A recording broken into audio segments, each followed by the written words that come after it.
Minggu lalu kita belajar tentang bagian kedua topik 3, yaitu cikal bakal berdirinya Keraton Yogyakarta. Dari sejarah ini dapat kita gali nilai-nilai ketakwaan, visioner, dan mengapresiasi jasa orang.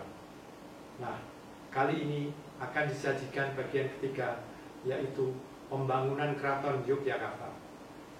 Untuk mencari tahu tentang apa, mengapa, dan bagaimana, Kak Andri Purna, Ketua Dewan Kerja Daerah masa bakti 2015 sampai 2020 akan kembali melakukan wawancara dengan Kanjeng Pangeran Haryo Yudo Hadiningrat, Wakil Pengageng Parintah Ageng dan Tepas Tondo Yekti Kraton Ngayogyakarta Hadiningrat atau Keraton Yogyakarta.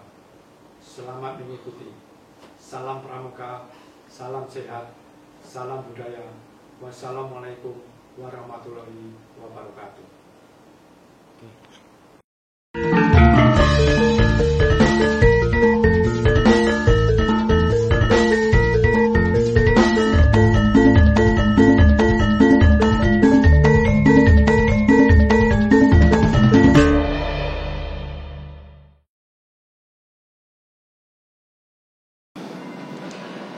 Assalamualaikum warahmatullahi wabarakatuh. Salam pramuka, salam sehat, dan salam budaya. Kakak-kakak pramuka penegak dan pramuka pandega di daerah istimewa Yogyakarta pada khususnya dan Indonesia pada umumnya, selamat berjumpa kembali pada acara yang bertajuk Pramuka Istimewa, mengenal, mendalami, dan mencintai budaya istimewa daerah istimewa Yogyakarta. Sebelum kita mulai acara kali ini, mari kita senantiasa memanjatkan puji dan syukur kehadirat Tuhan Yang Maha Esa, Allah Subhanahu wa Ta'ala, atas limpahan rahmat berupa kesehatan dan kesempatan untuk bertemu pada kesempatan yang berbahagia ini. Jika minggu lalu kita belajar tentang cikal bakal berdirinya Keraton Yogyakarta, Ngayogyakarta Hadiningrat bersama 4 nilai luhur yang sangat penting yang masih relevan bagi kaum milenial, kali ini kita belajar tentang perkembangan pembangunan Keraton Yogyakarta. Nah, narasumber kita kali ini masih sama dengan minggu lalu, yaitu KPH Yudo Hadiningrat, Wakil Penghageng Parintah Ageng dan Wakil Tepas Tondo Yekti Keraton Yogyakarta, yang akrab dipanggil dengan Kanjeng Yudo. Beliau adalah cucu dari Sri Sultan Hamengkubuwono ke-8. Kakak-kakak, bincang-bincang kali ini dilakukan di tempat yang sama di minggu lalu, yaitu di Bangsal Sedahan, yaitu gedung yang menjadi tempat tinggal Raja pertama Keraton Yogyakarta, Sri Sultan Hamengkubuwono pertama, yang tidak lain adalah Pangeran Mangkubumi. Bukan begitu, Kanjeng? Betul, Mas. Selamat pagi, Kanjeng Yudo. Selamat pagi, Mas Andri. Terima kasih telah meluangkan waktu untuk berbagi pengetahuan dengan kami pramuka.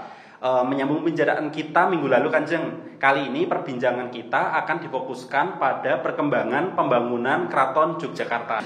Kanjeng Yudo, setelah sesi sebelumnya membahas tentang cikal bakal pembangunan Keraton Yogyakarta, lantas bagaimanakah dengan pembangunan setelahnya, Kanjeng? Apakah pembangunan sangat pesat atau seperti apa? Monggo, Kanjeng. Baik, jadi pembangunan Keraton Jogja seperti yang Mas Andri lihat saat ini itu bertahap pembangunannya.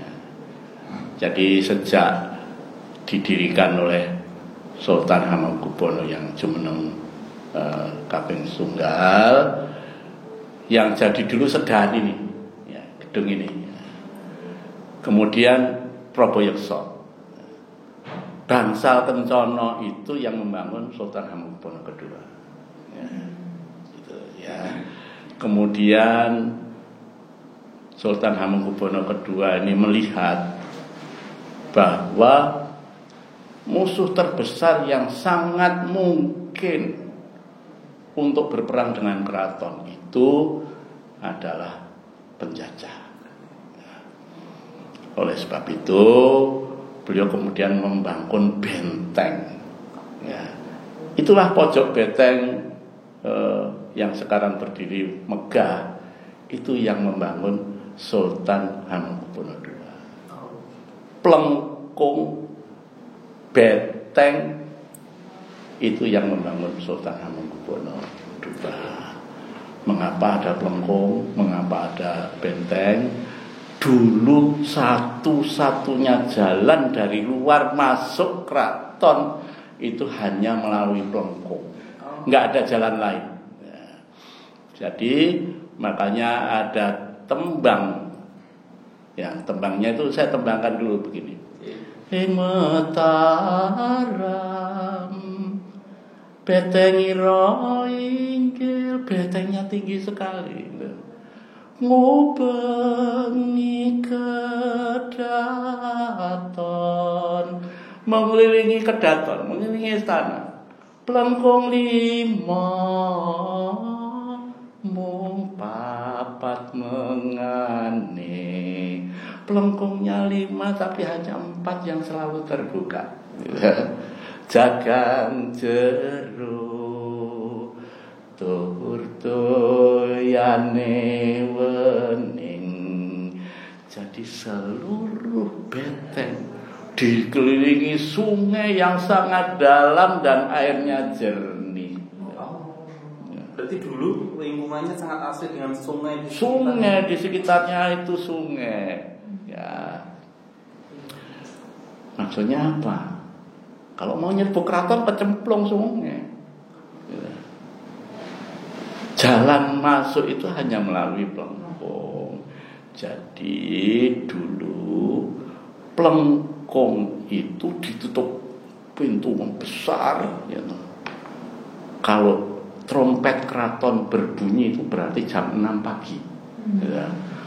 Itu pintu gerbang itu dikerek ke bawah, jadi jembatan. Silahkan rakyat di luar keraton masuk keraton, mau berdagang, ketemu sanak saudara dan sebagainya, silahkan masuk keraton. Itu hanya melalui jembatan yang buka dan tutup Plengkung, tidak ada jalan lain.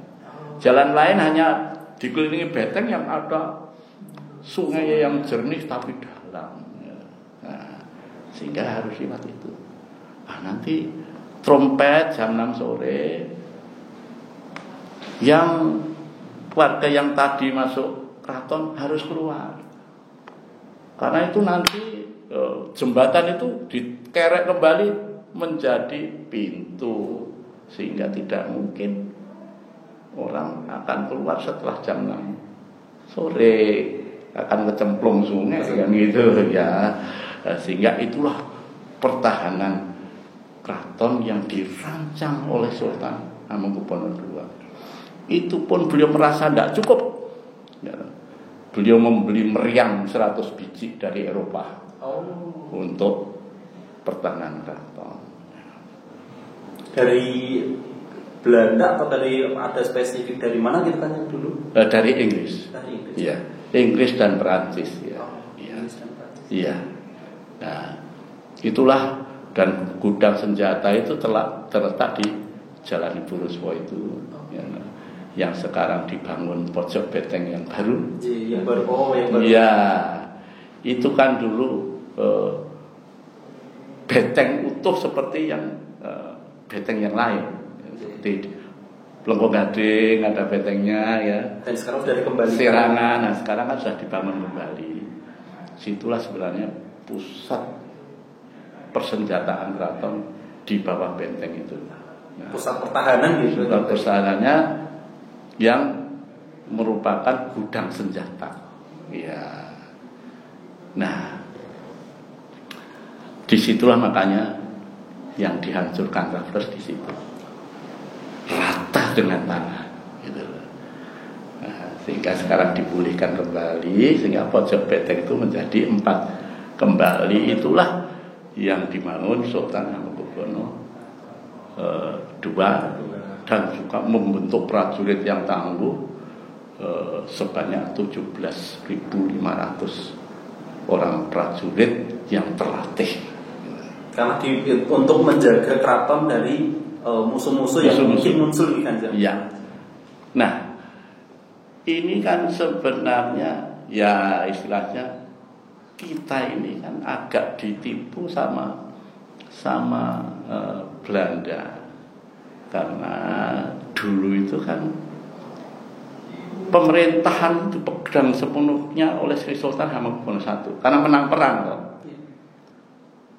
Misi datang Belanda VOC, jadi bukan pemerintah Belanda, minta izin untuk bisa berdagang di Jogja. Nah, karena hubungan baik, diparingi tanah, itulah kemudian dibangun menjadi kantornya VOC, Gedung Agung. Ya. Nah, zaman dulu dagangan itu kan dipikul, bukan seperti sekarang pakai Bukalapak ya, pakai beli online ya, pakai Gojek dan sebagainya. Dulu kan dipikul. Sekitar Jogja ini kan masih hutan, sehingga sering dirampok.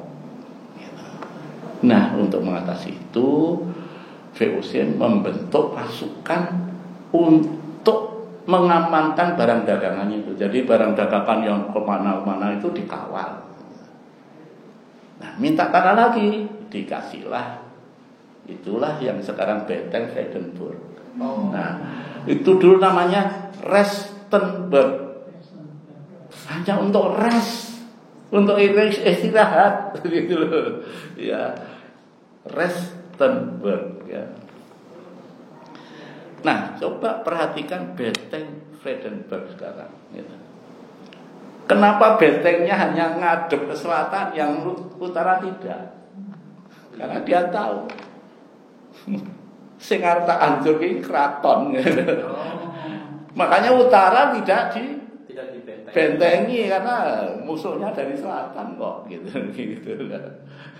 Itulah liciknya penjajah yang otaknya sudah begitu ya, sehingga ya bentengnya hanya dihadapke sama keraton. Kebaikan ngesodalan dibalas dengan dimanfaatkan untuk bisa mengalahkan keraton. Itulah mereka. Ya. Sehingga lihat Benteng Vredenburg meng separuh bentengnya, ya, menghadap ke keraton. Ya. Nah, pada waktu geger Sepei, jadi itu peristiwa geger Sepei itu tanggal 18 Juni tahun 1812, Keraton Jogja sudah dibombardir pakai meriam-meriam dari Vredenburg. Sing dibombardir mana? Alun-alun lor. Makanya pertahanan keraton dipusatkan di alun-alun lor sama alun-alun gitu. Karena itu pintu masuk utama. Jejer sana, tapi itu ternyata tembakan meriam dari Benteng Vredenburg itu mengapusi, sehingga keraton terpancing, pasukannya konsentrasinya ngaman ke di sisi utara dan selatan. Nah, liciknya Raffles, pasukannya muter Gondomanan.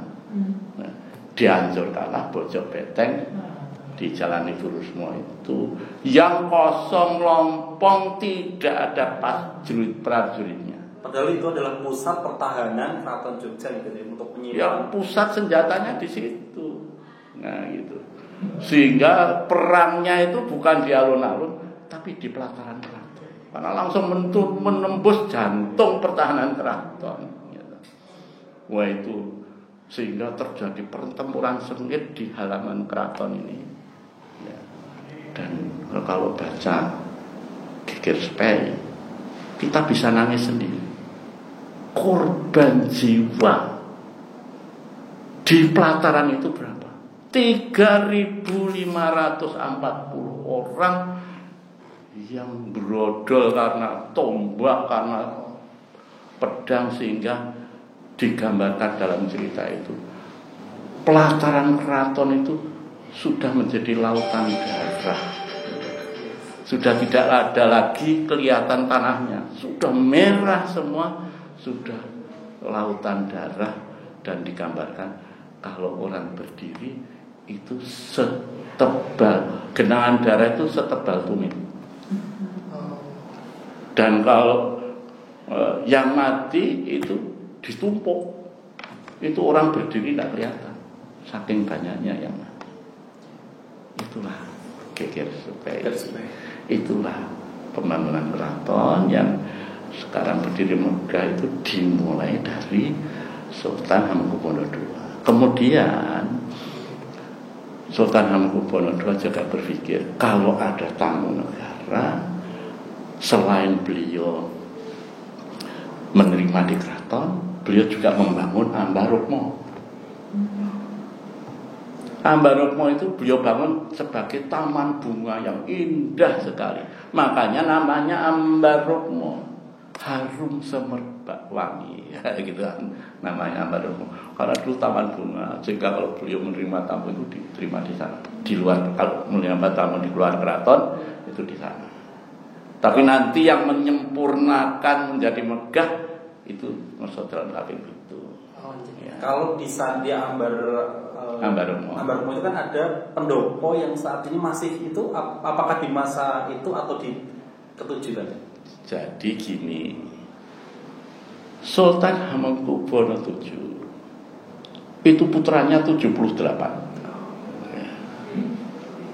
Saya pernah ditanya di Mahkamah Konstitusi, lah terus istrinya berapa? Kok anaknya begitu banyak? Istrinya 22.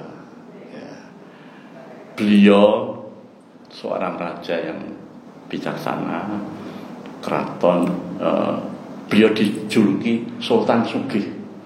Karena pada beliau bertahta mendirikan pabrik itu sampai 18. Sehingga itulah hasilnya keraton ya. Itu dari pabrik-pabrik itu. Nah, sekarang tinggal satu Matkismo. Yang lain sudah habis. Kalau dulu pabriknya apa saja? Ada pabrik baja yang sekarang menjadi Hotel Melia Purwosani, itu dulu pabrik baja. Pabrik vanili dan sebagainya. Ya. Nah, Kanjeng mungkin kalau yang tadi adalah yang di luar keraton, kalau di dalam keraton kan ada Taman Sari Kanjeng. Mungkin bisa diceritakan Kanjeng ya, jadi Sari. Saya ceritakan dulu yang Ambarukmo tadi. Ini belum selesai. Jadi beliau merasa bahwa beliau masih seger, tapi putranya bertahta. Nah itu, sehingga kemudian beliau tidak ingin nanti kalau putranya sudah dinobatkan menjadi sultan berikutnya, beliau masih ada di dalam keraton. Beliau berpikir tidak merusui anakku, nah, gitu. Nah, nanti dia anggap rakyat, oh rajanya 2 sekarang ya. Makanya beliau mempersiapkan Ambarukmo yang ada pendoponya itu untuk tempat tinggal beliau setelah tidak menjadi raja. Ya. Dan akhirnya kesampaian. Beliau masih sempat 1 tahun tinggal di Ambarukmo. Itu yang membangun beliau Ambarukmo yang sekarang ada pendoponya itu. Hamengkubuwono ke-7. Makanya seperti keraton kecil lah, ya toh. Ada pendoponya, ada tempat semedinya, balik kamban, gitu. Kemudian ada kamar-kamar kecil lah, itu untuk para pangeran yang derek beliau, putra-putra beliau, untuk garwa-garwa beliau itu tinggal semua di sana. Kan ada kamar-kamar itu, ya kan, di sekeliling pendopo. Nah itu. Baik, kita lanjutkan dengan Taman Sari. Jadi Taman Sari itu sesungguhnya desain, grand design, blueprintnya itu yang membuat adalah Sultan Hamengkubuwono I sendiri. Jadi beliau itu terkenal dan dikagumi ilmuwan barat sebagai sosok raja yang super jenius dan visioner. Jauh ke depan beliau sudah tahu. Sehingga beliau arsitek. Jadi mendesain keraton Solo itu beliau. Bahwa keraton itu segini bentuknya. Itu beliau. Tetapi desain keraton Solo beda dengan keraton Jogja. Kenapa? Kalau waktu Sultan Hamengkubuwono I yang masih Pangeran Mangkubumi waktu itu membangun keraton Solo atas pesanan kakaknya, yaitu Sunan Pakubuwono II. Ya. Nah, tetapi waktu membangun keraton Jogja atas seleranya sendiri karena milik beliau sendiri, sehingga agak beda. Nah, makanya pada waktu membangun Keraton Jogja itu satu paket. Dimulai tanggal 9 Oktober tahun 1755, beliau menangani sendiri, tapi sebagai proyek officernya apa istilahnya ya, itu Kanjeng Raden Tumenggung Jayawinata, impronya lah gitu. Tapi beliau mengawasi sendiri tiap harinya. Itu satu paket, yaitu Kota Jogja, Keraton Jogja, Taman Sari. Nah, mungkin Keraton Jogja dan Kota Jogja sudah saya ceritakan. Nah, tentang Taman Sari itu begini, bahwa dulu kan ada wisi dari Allah yang mengatakan, kalau kamu membangun ibu kotamu, carilah tempat yang suci, yang indah, yang bisa mensejahterakan rakyatmu. Nah, tanah itu terletak di tengah-tengah Gunung Merapi dan Pantai Parangkusumo. Ketemulah lokasi itu, yaitu Alas Beringan, Dusun Pacetokan, dan Umbul Pacetokan. Nah, Alas Beringan berubah menjadi Kota Jogja. Nah, Dusun Pacetokan berubah menjadi Keraton Jogja. Umbul Pacetokan berubah menjadi Taman Sari. Gitu ya. Nah, Taman Sari itu ada seorang tokoh yang tadinya dia hanya seorang lurah di Dusun Pandak, Desa Karangnongko, Kapanewon, Sukowati, itu daerah sebelah barat Sragen. Namanya Prawiro Mantri. Nah, di rumah Prawiro Mantri di Pendopo Kelurahan, itulah pertama kali Pangeran Mangkubumi pada tanggal 19 Mei tahun 1746 menyatakan perang dengan Belanda. Setelah perang selesai selama 9 tahun, saya tidak perlu ceritakan perang 9 tahun itu. Setelah Pangeran Mangkubumi menang perang, ya, kemudian beliau dinobatkan menjadi Sultan Hamengkubuwono I.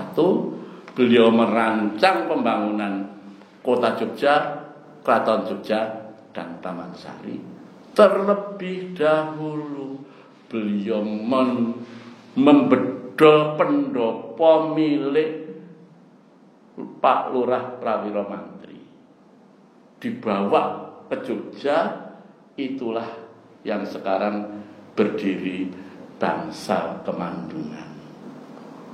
Makanya desain pendopo Bangsal Kemandungan itu beda dengan keraton, karena itu murni sudah dibangun oleh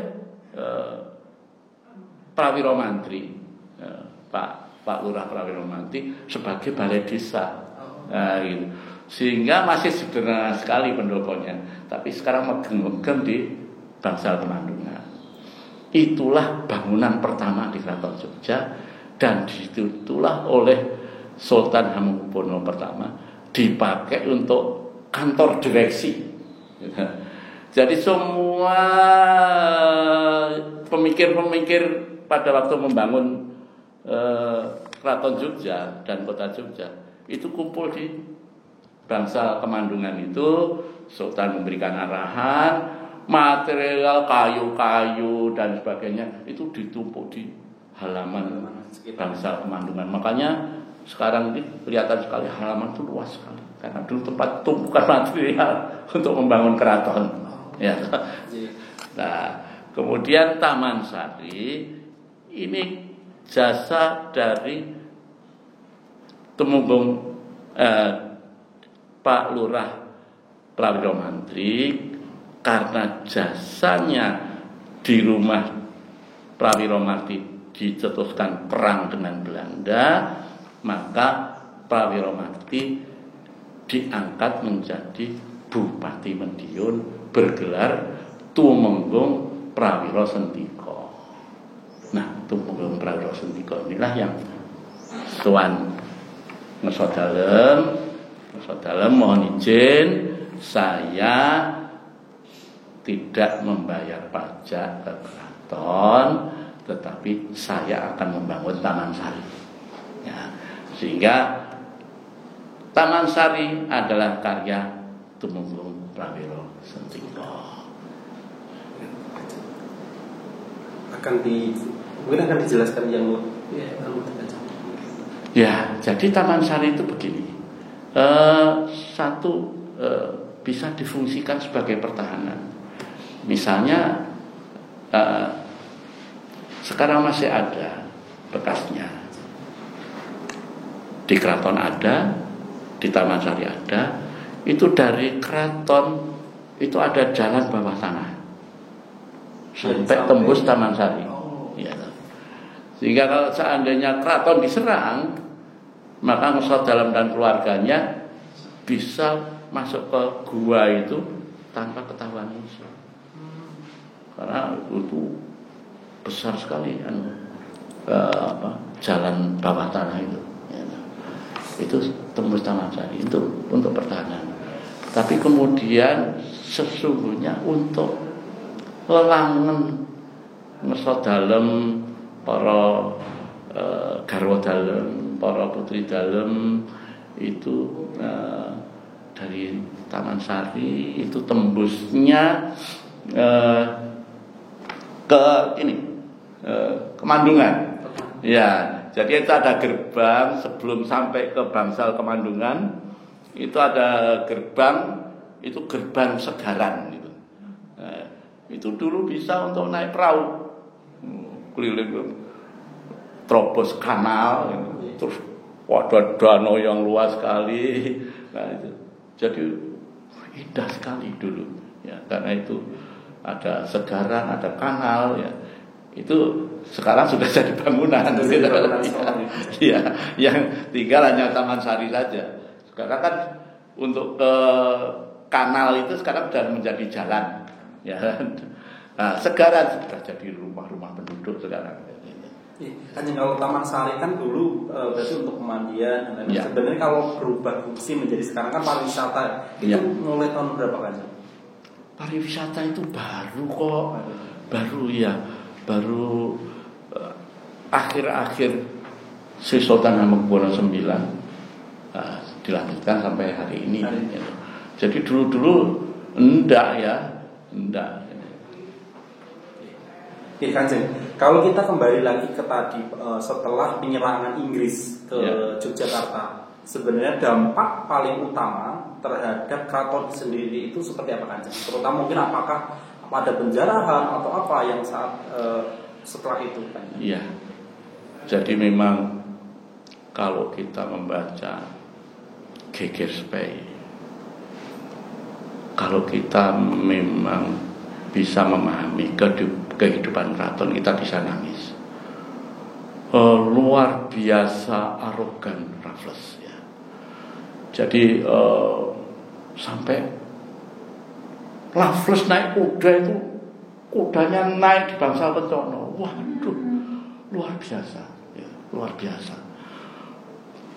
Dan memang dia menang ya waktu itu ya. Sultan Hamengkubuwono II akhirnya ditangkap dan di Bangsal Sri Manganti. Itu Sultan Hamengkubuwono II seluruh garwa dalem lan putri-putri dalem diapel di Bangsal Sri Manganti ya. Itu dengan kasar dan kejamnya tentaranya Raffles itu nyebroti yang giwang yang dipakai, kalung yang dipakai, gelang dengan paksa dia. Sampai istilahnya pateng jerit, nangis itu karena kasar sekali. Sudah tidak ada toto kromonya, sudah tidak ada. Dan mau merampas keris yang dipakai Sultan Hamengkubuwono II. Sultan Hamengkubuwono II bilang, Satu ini jangan. Kalau kamu mau ngambil keris saya, bunuh dulu saya. Gitu. Ya. Setelah itu, setiap hari 10 gerobak. Jadi mobil kan nggak bisa sampai ke pelataran. Gerobak, 10 gerobak. Lampu-lampu kristal, emas berlian, naskah-naskah kuno. Bruk di gerobak itu baru 2 minggu selesai. Jadi kita bisa bayangkan berapa banyak harta benda. 10 gerobak dan baru 2 minggu selesai. Dibawa ke Inggris oleh Raffles. 1 kapal nggak cukup, 2 kapal Bu yang dibawa, 2 kapal. Tapi malam mungkin juga kualat. Kapal yang nomor 2 yang dinaiki Nyonya Raffles tenggelam di Samudra Hindia. Sampai sekarang belum diketemukan. Jadi kalau dilihat sekarang fisik barang rampasan Raffles, separuh ada di dalam laut sampai hari ini. Nah, itulah. Dan beberapa waktu yang lalu Gusti Mangkubumi melihat barang rampasan keraton di Inggris. Beliau melihat sendiri dengan mata kepala sendiri, dipajang di British Library Museum di Inggris. Itu 80% barang yang dipamerkan di museum di Inggris itu barang rampokan dari keraton Jogja. Jadi kalau itu dikembalikan ke keraton, kosong museum Inggris itu, tinggal 20%. Ya, dan dengan diplomasi yang baik dari putri-putri dalam, karena kita tahu putri-putri dalam itu semua oleh Masya dalam disekolahkan di luar negeri, sehingga beliau pandai berdiplomasi dengan para pejabat di luar negeri, nah antara lain di Inggris, dan sadar pemerintah Inggris tentang barang-barang yang dirampok Raffles itu. Maka pada tanggal 7 Maret tahun 2019, jadi baru saja, pemerintah Inggris mengutus duta besar Inggris untuk mengembalikan barang yang dirampas itu. Diterima oleh dalam di pagelaran penghargaan besar.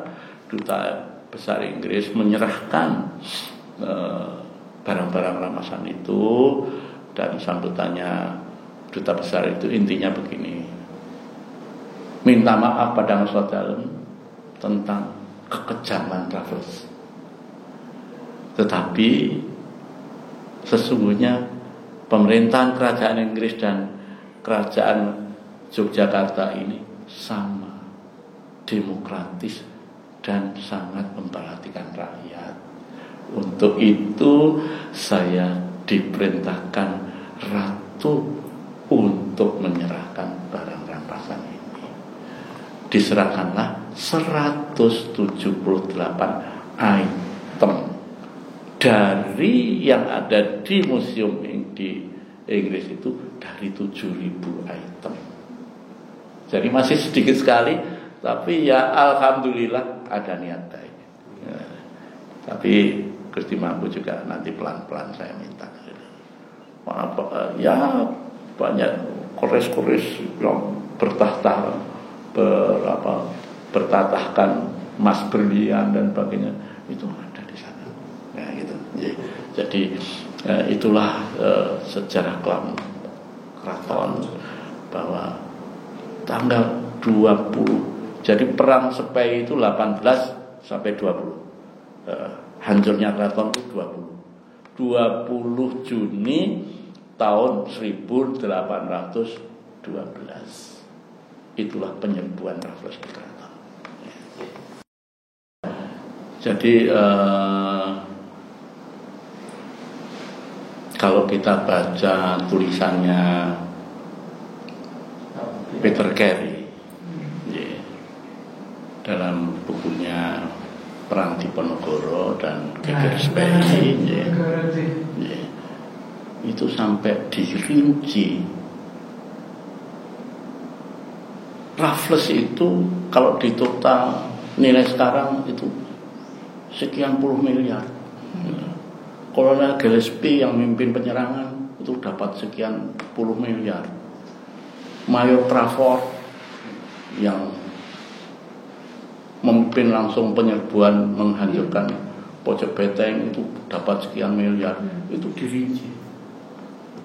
Kita pamerkan gambar-gambarnya Raffles, Kolonel Gillespie, Mayor Crawford, sama Kapten Mackenzie. Itulah tokoh-tokoh penjara. Dan termasuk pasukan Kasunanan itu bagian dari jarahan itu. Pasukannya Mangkunegaran yang dinamakan pasukan Pramodono dapat bagian. Jadi dibagi sama Solo Mangkunegaran itu. Semua dapat bagian. Itu dirinci sama Peter Carey. Kanjeng, kalau melihat tadi hampir 2 minggu setiap harinya barang-barang itu diangkut oleh Raffles, lantas sebenarnya yang diangkut tadi kan ada naskah, ada kekayaan, ada apa. Nah, dan juga tadi sudah dikembalikan sekitar 178 yang sudah dikembalikan ke Yogyakarta. Yang dikembalikan tadi apa saja, Kanjeng? Yang dikembalikan semuanya adalah tentang naskah-naskah kuno yang isinya adalah pitutur luhur tentang kebajikan, tentang nilai-nilai kesopan santunan, tata krama, tentang bagaimana menjadi seorang pemimpin yang baik, yang bisa mengayomi rakyat dan mensejahterakan rakyat. Itu nilai-nilai luhur itu. Dan yang perlu kita kagumi, Sultan Hamengkubuwono II itu kan bertahta sejak tahun 1792. Naskah itu sampai hari ini masih utuh, tidak dimakan lengan, ya. Gambar-gambarnya indah dan berwarna. Dulu saat pewarnanya kertas dari mana ya? Dulu belum ada pabrik kertas, hanya kertas dulu caranya bikin bagaimana ya? Kok sampai sekarang tuh masih utuh seperti cetakan baru. Inilah yang menjadi karya nenek moyang kita yang harus kita pelajari kembali. Ini dulu bikinnya kertas seperti apa ya, kok ada kualitas yang seperti ini, yang belum pudar dan sebagainya ya. Gambar-gambarnya berwarna, warna itu masih belum pudar. Cuma satu, menurut para ilmuwan, bahwa tidak boleh difoto pakai flash ya, karena itu merusak kertas katanya ya.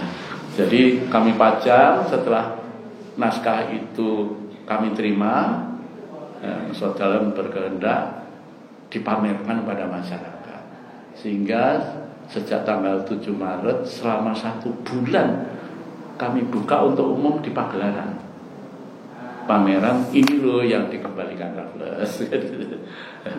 Itu kami pajang semuanya dengan catatan dilarang memotret dengan flash karena itu merusak warna dan huruf. Ya. Untuk saat ini berarti pengunjung umum apakah masih bisa untuk menyaksikan? Bisa, tetapi sudah tidak di pagelaran, tapi di perpustakaan keraton. Mohon diketahui, perpustakaan keraton itu sekarang sudah menjadi pusat studi bukan hanya masyarakat di Indonesia, tapi juga masyarakat mancanegara.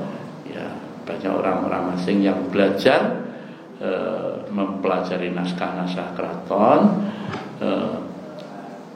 Kami layani setiap hari di namanya Kawadanan Widya Budaya Kraton.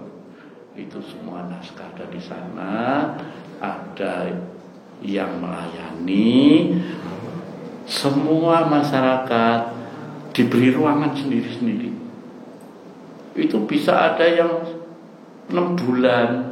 Nah, tetapi satu hal, tutup keraton itu jam 3, harus meninggalkan keraton, naskahnya tidak boleh dibawa, bukunya tidak boleh dibawa, taruh aja di meja. Besok kembali lagi, masih ada di situ, silahkan dipelajari kembali. Ya, gitu.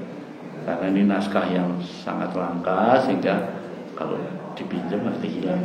Ya, sehingga banyak para mahasiswa yang ambil S1, S2, S3, juga anak-anak sekolah bisa mempelajari naskah-naskah itu,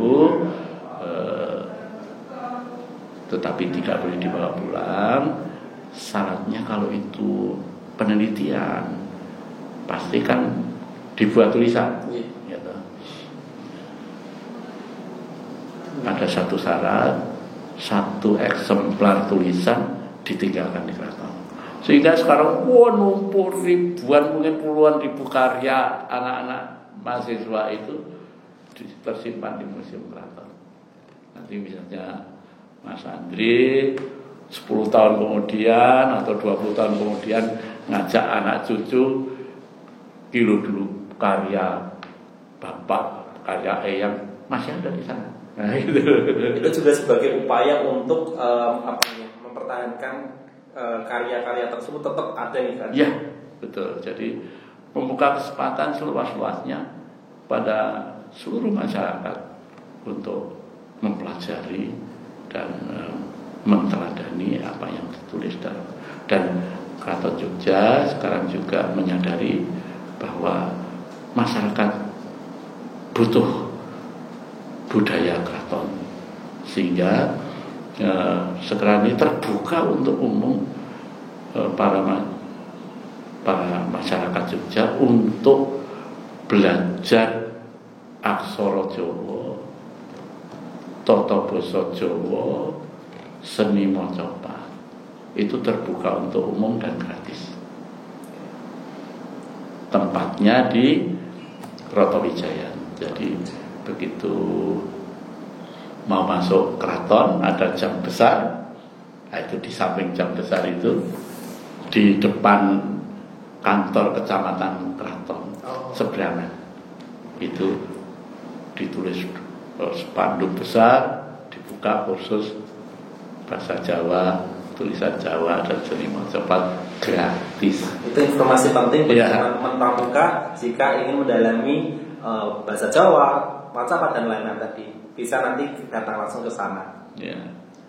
Dan sekarang juga melalui Tempat Todo Yekti Gusti Hayu sudah ada ajakan kepada seluruh masyarakat yang berminat untuk nguri-uri budaya, silahkan menjadi abdi dalam yang mahir untuk satu nyinden, ya. 2 nabuh gamelan, 3 menabuh alat-alat musik. Itu bisa diterima. Sekarang lagi ada penerimaan baru. Di dalam tamu harus mendaftar. Ya, karena sekarang yang banyak mendaftar dari SMKI dan ISI. Ya. Spesifikasinya. Ya, syaratnya cuma 1, ngirimkan video Anda sedang nabuh gamelan. Nah, itu berarti iso nabuh gamelan. Nah, itu. Yang kedua, bisa nembang. Nah, silahkan di video Anda sedang nembang gitu.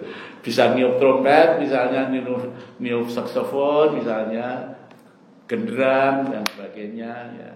Nah, itu dibuka kesempatan anak-anak muda untuk menjadi abdi dalam keraton dalam bidang itu. Dan untuk masyarakat umum nih Kanjeng. Masyarakat umum siapa saja. Ya. Ya, dari segala macam suku, agama, ras, dan antar golongan. Jadi ada abdi dalam yang orang Batak, gitu. Saya masih ingat namanya Pangaribuan. Jadi nanti informasi lebih lanjut bisa dilihat di websitenya Keraton ya teman-teman. Ya. Kanjeng Yudo, terima kasih sekali lagi telah memberikan pencerahan tentang perkembangan pembangunan Keraton Yogyakarta yang sekarang masih megah berdiri karena dari dulu ternyata sudah ada pembangunan yang luar biasa dan penuh dengan perjuangan. Saya banyak belajar tentang informasi yang Kanjeng berikan kepada saya. Terima kasih.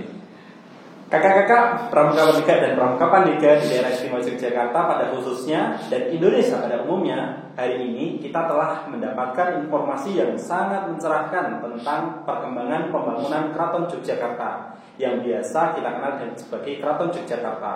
Dari riwayat tadi kita dapat mengambil nilai-nilai penting. Yang pertama, pemikiran tentang pembangunan keraton yang sangat komprehensif dengan kewaspadaan yang luar biasa terhadap kemungkinan penyerangan dari musuh menunjukkan nilai patriotisme anti penjajahan. Yang kedua, pembangunan sistem pertahanan yang sangat kuat dengan tetap memikirkan kesejahteraan rakyat lewat kesempatan berkegiatan ekonomi di dalam benteng sebagai realisasi tahta untuk rakyat. Yang ketiga, membangun Pesanggerahan Ambarukmo sebagai tempat menerima tamu negara menunjukkan akhlak mulia yaitu memuliakan tamu. Keempat, kekayaan naskah yang dikembalikan ke keraton yang jumlahnya masih sedikit dari keseluruhan yang dijarah menunjukkan tingginya tingkat intelektualitas raja-raja dan pangeran di Keraton Yogyakarta. Kakak-kakak semua, itulah 4 nilai yang sangat relevan untuk kita generasi muda, terutama mempertahankan predikat Jogja sebagai kota pelajar yang ternyata sejak awal masa pemerintahan Keraton Yogyakarta itu sudah dibangun dasar-dasar pendidikannya. Yang tugas kita saat ini adalah mengisi kemerdekaan dan mempertahankan predikat tersebut. Nilai-nilai tersebut perlu kita hayati dan kita amalkan dalam konteks sekarang dengan menjadikan pramuka istimewa. Jangan lewatkan tayangan minggu depan yang akan menyajikan untuk kita semua informasi tentang kepahlawanan Pangeran Diponegoro. Terima kasih, sampai jumpa pada tayangan berikutnya. Salam pramuka, salam sehat, salam budaya. Wassalamualaikum warahmatullahi wabarakatuh.